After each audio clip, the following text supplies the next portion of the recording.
कहानी की शुरुआत में हमें एक डिलीवरी बॉय दिखाया जाता है जिसका नाम टाई जिन होता है। वह बहुत गरीब लड़का है, इसलिए वह दिन रात मेहनत करके पैसे कमाता है और अपने छोटे भाई जिनकी पढ़ाई का पूरा खर्च भी उठाता है। टाई जिन सारे ऑर्डर्स बहुत तेजी से डिलीवर करता है। वह अपने दोस्तों के ऑर्डर्स डिलीवर करने में भी उनकी मदद करता है। एक रात एक अमीर लड़की और उसका बॉयफ्रेंड उसके हाथ से पार्सल छीन कर सड़क पर फेंक देते हैं। यह देखकर टाई जिन को बहुत गुस्सा आता है। वह तुरंत अपनी मोटरसाइकिल पर बैठता है और उन दोनों का पीछा करना शुरू कर देता है। टाई जिन एक बहुत एक्सपीरियंस्ड राइडर है और बेहद तेज मोटरसाइकिल चलाता है। वह दोनों को अपनी नजरों से ओझल नहीं होने देता और शॉर्टकट लेकर उन्हें पकड़ लेता है। टाई जिन अपनी मोटरसाइकिल उनके सामने रोक देता है। फिर वह सड़क पर फेंका गया खाना उठाकर उन्हें वापस देता है और उस खाने के पैसे मांगता है। तभी आसपास के लोग भी वहां जमा हो जाते हैं। लोगों के सामने इंसल्ट से बचने के लिए वह अमीर लड़का मजबूरन टाई जिन को पैसे दे देता है। अपना काम खत्म करने के बाद टाई जिन अपने छोटे भाई जिन से मिलने जाता है। टाई जिन अपने भाई से बहुत प्यार करता है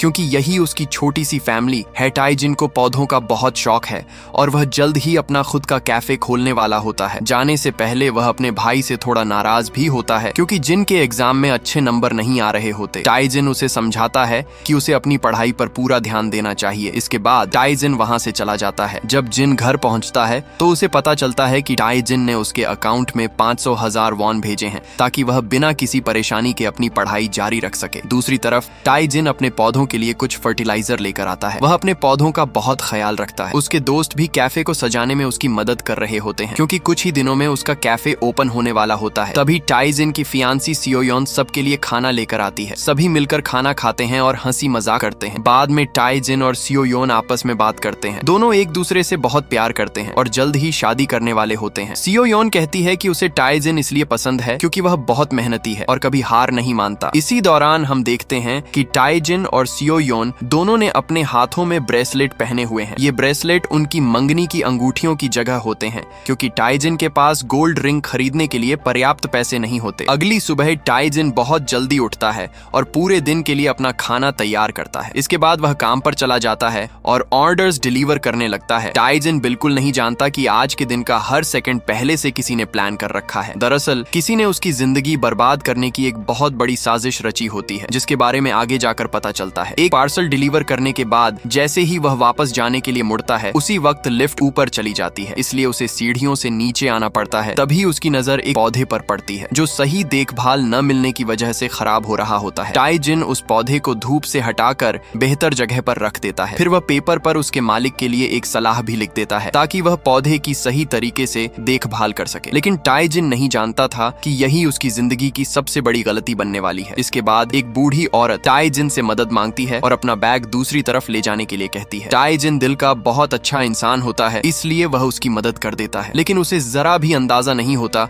कि उस बैग के अंदर क्या है। रात के वक्त टाई जिन एक शॉप से खाना खरीदता है और बाहर आकर खाने लगता है। तभी उसे अपने पास एक फोन की रिंगटोन सुनाई देती है। पहले तो टाई जिन थोड़ा घबरा जाता है, लेकिन फिर वह फोन उठाकर कॉल रिसीव कर लेता है। एक लड़की उससे बात करती है और कहती है कि ये फोन उसका है। वह टाई जिन से रिक्वेस्ट करती है कि वह फोन उसके बताए हुए एड्रेस पर पहुंचा दे। पहले तो टाई जिन साफ साफ मना कर देता है, लेकिन जब वह लड़की उसे 300,000 वॉन देने का ऑफर करती है तो पैसों की जरूरत की वजह से टाई जिन फोन डिलीवर करने के लिए तैयार हो जाता है। लड़की से एड्रेस लेने के बाद टाई जिन अपनी मोटरसाइकिल स्टार्ट करता है और उस जगह की तरफ जाने लगता है। जब वह दिए गए एड्रेस पर पहुंचता है तो वहां उसे एक टनल दिखाई देती है। टाई जिन को यह जगह बहुत अजीब लगी है। तभी उस लड़की का दोबारा फोन आता है। वह उसे बताती है कि सामने जो टनल है उसके अंदर एक इमरजेंसी फोन बॉक्स है, उसे फोन वहीं रख देना है और उसकी पेमेंट भी वहीं रखी हुई है। टाई जिन घर जाकर मोबाइल देना चाहता था, लेकिन वह लड़की उसे अपना घर का एड्रेस बताने से मना कर देती है। पैसों के लालच में टाई जिन टनल के अंदर चला जाता है। वह फोन बॉक्स के अंदर मोबाइल रख देता है और वहां रखे 300,000 वॉन उठा लेता है। लेकिन जैसे ही वह वहां से जाने के लिए मुड़ता है, अचानक सामने से एक ट्रक उसकी तरफ तेज हाई बीम लाइट्स करता हुआ आता है। टाई जिन को समझ नहीं आता कि उसके साथ ऐसा क्यों किया जा रहा है। अगले दिन टाई जिन बहुत खुश होता है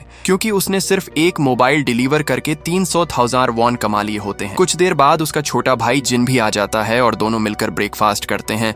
दोपहर के वक्त टाई जिन घर पर अकेला होता है और बाहर तेज बारिश हो रही होती है। तभी अचानक पुलिस उसके घर का दरवाजा तोड़कर अंदर घुस जाती है। टाई जिन पुलिस से बचकर भागने की पूरी कोशिश करता है, लेकिन पुलिस वाले उसे जमीन पर गिरा देते हैं और गिरफ्तार कर लेते हैं। पुलिस स्टेशन पहुंचते ही टाई जिन को बहुत सारे जर्नलिस्ट घेर लेते हैं। सभी उससे एक लड़की के कत्ल के बारे में सवाल कर रहे होते हैं, जबकि उसने वह कत्ल किया ही नहीं होता। यह खबर पूरे देश में आग की तरह फैल जाती है। हर कोई यही मान रहा होता है कि असली कातिल टाई जिन है और उसे सजा मिलनी चाहिए। पुलिस स्टेशन के अंदर ऑफिसर्स टाई जिन पर इल्जाम लगाते हैं कि उसने एक लड़की के साथ रेप किया और फिर उसका कत्ल कर दिया। टाई जिन उन्हें समझाने की पूरी कोशिश करता है कि उसने अपनी पूरी जिंदगी में उस लड़की को एक बार भी नहीं देखा। वह कहता है कि पुलिस से जरूर कोई गलती हुई है, लेकिन पुलिस ऑफिसर कहता है जो तुमने किया है उसकी सजा तुम्हें मिलकर रहेगी। टाई जिन बार बार अपनी बेगुनाही साबित करने की कोशिश करता है, लेकिन उसकी बात सुनने वाला कोई नहीं होता। इतना सब होने के बावजूद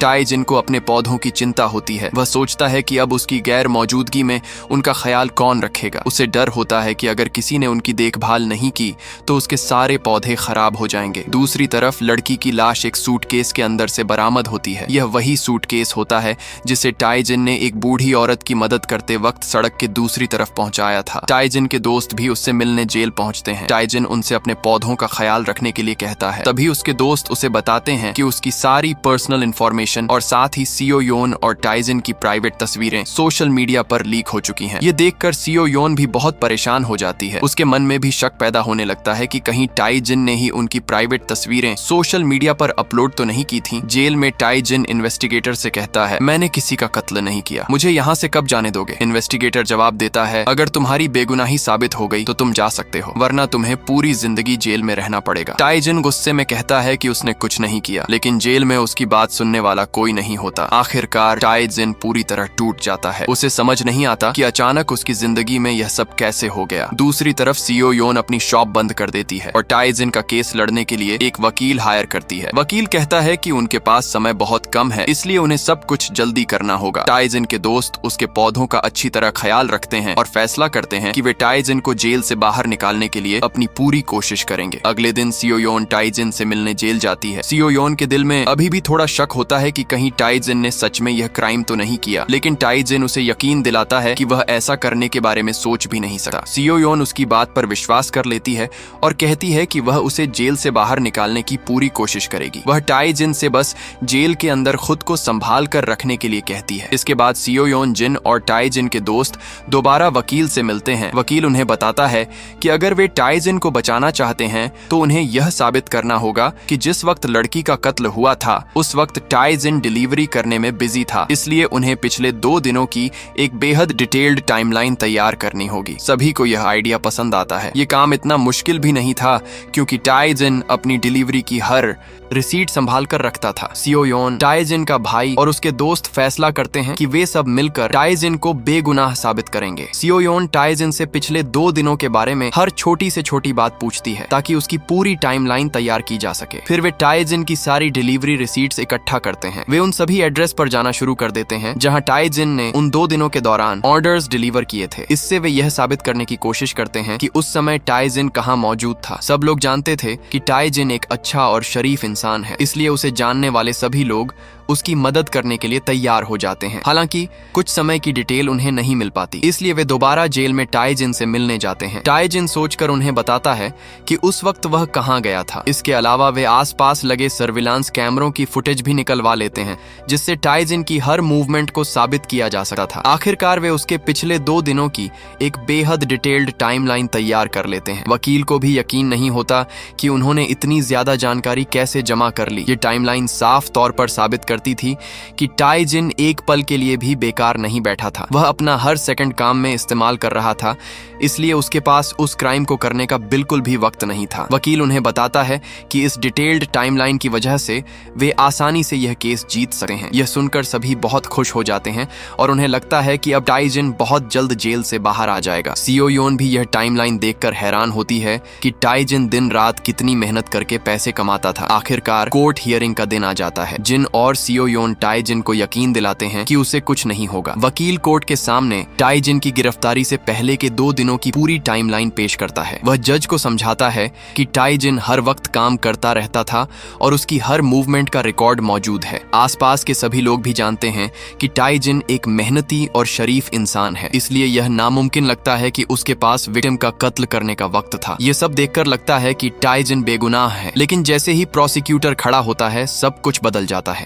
प्रोसिक्यूटर कहता है मुझे भी टाई जिन कातिल नहीं लगता, लेकिन असली राज इसी टाइमलाइन में छिपा हुआ है। इस टाइमलाइन के मुताबिक टाई जिन ने विक्टिम को भी एक ऑर्डर डिलीवर किया था, लेकिन सबसे अजीब बात यह थी कि टाई जिन ने वह ऑर्डर डिलीवर करने में 7 मिनट का समय लिया था। प्रोसिक्यूटर के मुताबिक एक डिलीवरी के लिए 7 मिनट का समय बहुत ज्यादा है और यही वह वक्त था जिसमें टाई जिन ने क्राइम को अंजाम दिया। उसी वक्त टाई जिन को याद आता है कि उसने वहां रखे एक पौधे को धूप से हटाकर सही जगह पर रखा था और उसकी देखभाल के लिए एक नोट भी छोड़ा था। इसी वजह से उसे वहां 7 मिनट लगे थे। लेकिन प्रोसिक्यूटर इसके बाद कोर्ट में टाई जिन की एक वीडियो फुटेज दिखाता है जिसमें वह एक भारी बैग लेकर जाता हुआ दिखाई देता है। टाई जिन बताता है कि एक बूढ़ी औरत ने उससे मदद मांगी थी, इसलिए वह उसका बैग सड़क की दूसरी तरफ लेकर गया था। लेकिन वीडियो में सिर्फ टाई जिन दिखाई देता है। उस फुटेज में उस बूढ़ी औरत का कोई रिकॉर्ड नहीं होता। प्रोसिक्यूटर बताता है कि यही वही बैग था जिसमें बाद में लड़की की लाश मिली थी। वह टाई जिन से कहता है मान लिया कि तुमने एक बूढ़ी औरत की मदद की थी, लेकिन हमारे पास इसके अलावा भी बहुत सारे सबूत हैं। इसके बाद वह एक और सीसीटीवी फुटेज दिखाता है जिसमें टाई जिन के पास विक्टिम का फोन दिखाई देता है। यह देखकर टाई जिन बुरी तरह हैरान हो जाता है। वह कहता है कि उसे यह फोन सड़क पर मिला था। प्रोसिक्यूटर बताता है कि जिस जगह टाई जिन ने फोन डिलीवर किया था उससे कुछ ही दूरी पर विक्टिम की लाश मिली थी। प्रोसिक्यूशन का दावा था कि टाई जिन ने रात के वक्त लड़की की लाश को पानी में फेंक दिया था, लेकिन ट्रक की तेज लाइट्स की वजह से उस रात टाई जिन की मौजूदगी सीसीटीवी कैमरे में रिकॉर्ड हो गई थी। प्रोसिक्यूटर यह भी बताता है कि जीपीएस डेटा के मुताबिक विक्टिम का फोन पूरे दिन टाई जिन के पास ही था। अब कोर्ट में मौजूद हर किसी को लगने लगता है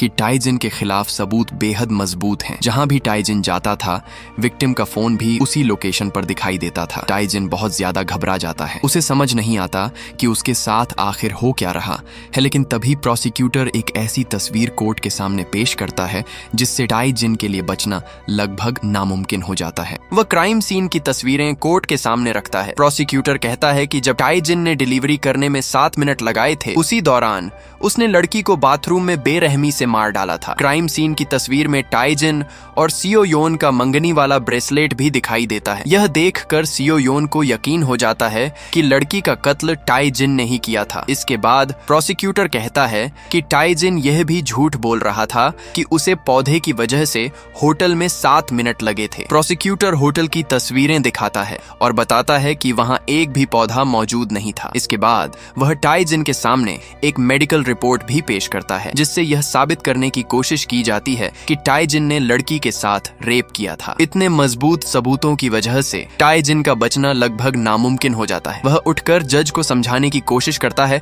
और चीख कर कहता है मैंने कुछ नहीं किया, मैं बेगुनाह हूँ। लेकिन उसकी बात कोई नहीं सुनता और पुलिस उसे दोबारा हिरासत में ले लेती है। टाई जिन लगातार अपनी बेगुनाही की गुहार लगाता रहता है, लेकिन पुलिस वाले उसे वहाँ से लेकर चले जाते हैं। आखिरकार टाई जिन को उम्र कैद की सजा सुना दी जाती है। अगली सुबह सियो योन टाई जिन से मिलने जेल आती है। वह उसे बताती है कि वकील ने उसका केस लड़ने से इनकार कर दिया है। कोई दूसरा वकील भी यह केस हैंडल करने के लिए तैयार नहीं हो रहा था क्योंकि सभी को लगता था कि टाई जिन ने बेरहमी से लड़की का कत्ल किया था। फिर सियो योन टाई जिन से वह मंगनी वाला ब्रेसलेट दिखाने को कहती है जो दोनों ने पहन रखा था, लेकिन जब टाई जिन अपने हाथ को देखता है तो ब्रेसलेट वहां नहीं होता। सियो योन ने ट्रायल के दौरान वही ब्रेसलेट क्राइम सीन की तस्वीर में देखा था, इसलिए उसे लगने लगता है कि टाई जिन ही असली कातिल है। टाई जिन उसे समझाता है कि शायद वह ब्रेसलेट उसके घर में कहीं गिर गया होगा, लेकिन सियो योन को लगता है कि वह उससे झूठ बोल रहा है। उसका टाई जिन पर बचा हुआ आखिरी भरोसा भी टूट जाता है। सियो योन वह ब्रेसलेट भी वापस कर देती है और कहती है कि वह किसी कातिल के साथ रिलेशनशिप नहीं रखना चाहती। यह सुनकर टाई जिन पूरी तरह टूट जाता है। वह सियो योन को समझाता है कि वह बेगुनाह है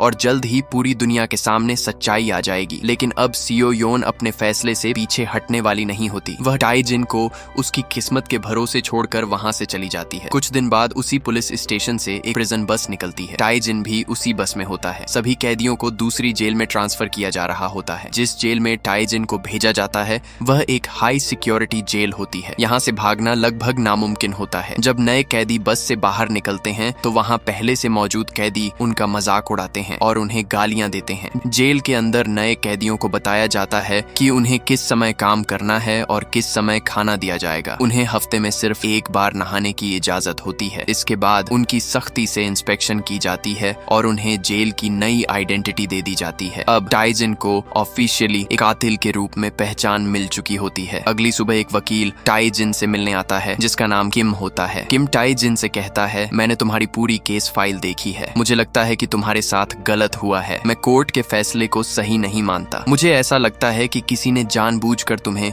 इस झूठे केस में फंसाया है। टाइजिन कहता है, मेरी बातों पर कोई यकीन नहीं करता, यहाँ तक कि मेरे अपने भी मुझे छोड़कर चले गए और उन्हें भी लगता है कि मैं कातिल हूँ। किम उसे तसल्ली देता है और कहता है, मुझे तुम्हारी हर बात पर भरोसा है। इसके बाद किम अपनी नोटबुक और मोबाइल निकालता है और टाइजिन की बातें रिकॉर्ड करने लगता है। किम उससे कहता है, तुम अच्छी तरह सोचो और ऐसी कोई भी बात याद करने की कोशिश करो जो मेरी मदद कर सके। अगर हमें कोई मजबूत क्लू मिल गया तो मैं तुम्हारा केस दोबारा खोलने की कोशिश करूंगा। टाइजिन को एक बात लगातार परेशान कर रही होती है। क्राइम सीन पर जो ब्रेसलेट मिला था वह उसका नहीं था, वह किसी और का ब्रेसलेट था। तभी टाइजिन को याद आता है कि उसका ब्रेसलेट उसके भाई के कमरे में कहीं गिर गया था। किम कहता है, मैं इस मामले की अच्छी तरह इन्वेस्टिगेशन करूंगा। हो सकता है कि इसी छोटे से क्लू की मदद से हम तुम्हारा केस दोबारा खोल सकें। किम टाइजिन से उसके घर का एड्रेस लेता है और उसे समझाता है कि उनके बीच हुई बातचीत के बारे में किसी को भी मत बताना। किम की वजह से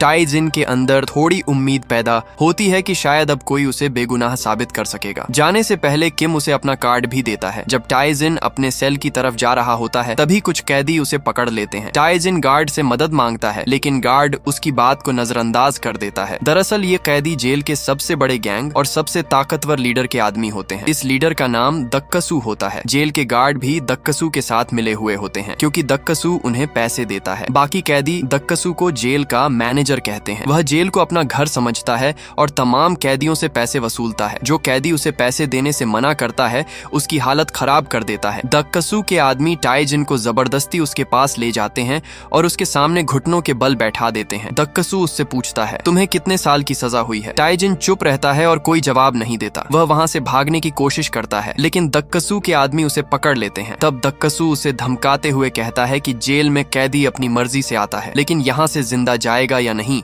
ये उसकी मर्जी पर निर्भर करता है। डर कर टाइजिन उसे बताता है कि उसे उम्र कैद की सजा हुई है। दक्कसू जानता था कि टाइजिन रेप और मर्डर के केस में जेल आया है, इसलिए वह उसे धमकी देता है कि वह उसकी जिंदगी जहन्नुम बना देगा। तभी गार्ड्स वहां आ जाते हैं, इसीलिए दक्कसू टाइजिन को जाने देता है। इसके बाद टाइजिन को वापस उसके सेल में भेज दिया जाता है। वहां पहले से एक कैदी मौजूद होता है जो उसे परेशान करना शुरू कर देता है लेकिन टाइजिन के अंदर अभी भी थोड़ी उम्मीद बाकी होती है क्योंकि उसे लगता है कि वकील किम उसे बेगुनाह साबित कर देगा। मेस में टाइजिन खाना लेकर दक्कसू से काफी दूर बैठ जाता है। तभी दो कैदी उसके पास आकर बैठते हैं। वे उसे बताते हैं कि दक्कसू को पहले उम्र कैद की सजा हुई थी लेकिन वह एक बहुत अमीर परिवार से था, इसलिए उसने बड़े बड़े अधिकारियों को रिश्वत देकर अपनी सजा कम करवा ली और आखिरकार उसे सिर्फ 10 साल की सजा हुई। फिर वे टाइजिन को दक्कसू के बारे में एक और खतरनाक बात बताते हैं। दक्कसू उन कैदियों से खास नफरत करता है जिन पर रेप का आरोप होता है क्योंकि उसकी बहन के साथ भी ऐसा ही एक अपराध हुआ था और बाद में उसकी हत्या कर दी गई थी। इसीलिए जो भी कैदी ऐसे मामले में जेल आता है दक्कसू उसकी जिंदगी मुश्किल बना देता है। यह सुनकर टाइजिन बहुत डर जाता है क्योंकि उस पर भी रेप का इल्जाम लगा हुआ था। वे दोनों कैदी टाइजिन को भरोसा दिलाते हैं कि अगर वह उनके साथ रहेगा तो वे उसे दक्कसू से बचा सकते हैं। वे उसे अपनी गैंग में शामिल होने का ऑफर देते हैं। टाइजिन उनकी बातों में आ जाता है